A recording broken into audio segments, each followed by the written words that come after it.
President-elect Donald Trump is no stranger to controversy, but his latest interaction with the Canadian Prime Minister Justin Trudeau has left everyone asking, is Trump seriously entertaining the idea of annexing Canada?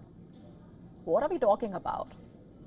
As per reports, during a face-to-face meeting in Florida at Trump's Mar-a-Lago resort, the president-elect floated the idea of Canada becoming the 51st state of the United States. And by the way, this wasn't some private exchange. It was reportedly part of a larger discussion involving tariffs, immigration, economic policy. Trump, remember, said that he will be imposing a 25% tariff on Canadian imports, a move that could reportedly devastate Canada's economy. So let's just unpack for you what really went down. During that sit-down, Trudeau reportedly told Trump not to impose the 25% tariff on Canada because it would impact the Canadian economy significantly. How did Trump respond? He allegedly countered with a retort asking, is Canada's economy so fragile that it cannot survive without ripping off the US for $100 billion? And then, in a move that reportedly left the people in the room stunned before erupting into nervous laughter, Trump suggested that Canada should simply join the United States as its 51st state. You heard that right. Now, we knew Trump wants to make America great again, but turns out he wants to make America bigger as well.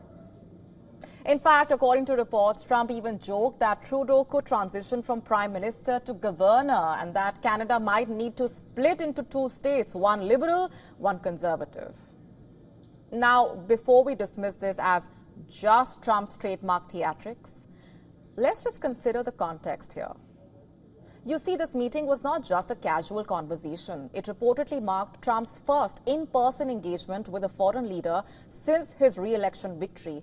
His message was reportedly clear that the U.S. is not backing down on a range of issues like immigration, enforcement, and tariffs, and it expects its neighbors to follow suit. So what does that mean for Canada?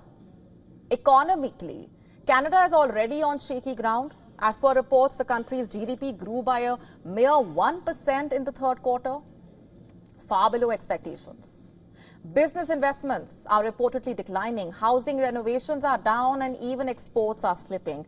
The Bank of Canada is reportedly now under pressure to cut interest rates further to stimulate growth. So could Donald Trump be leveraging Canada's economic vulnerabilities to push his agenda? As per reports, the proposed 25% tariff combined with stricter immigration policies could actually further strain Canada's economy. Or is this just part of Trump's broader narrative of U.S. dominance and influence?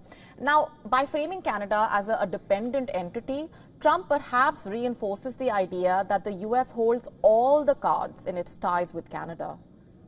While the nervous laughter during that meeting might suggest discomfort, the Canadian government is likely grappling with the implications of Trump's hardline stance.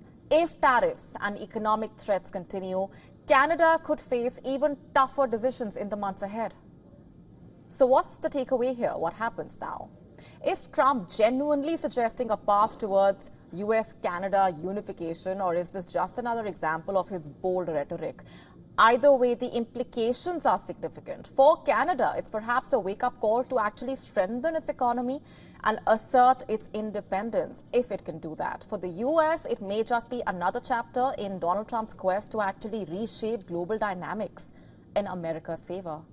And as the world watches this cat-and-mouse game, one thing is certain. Trump's words, no matter how outlandish they may seem, are rarely without purpose. To stay up to speed with the latest news, download the WION app and subscribe to our YouTube channel.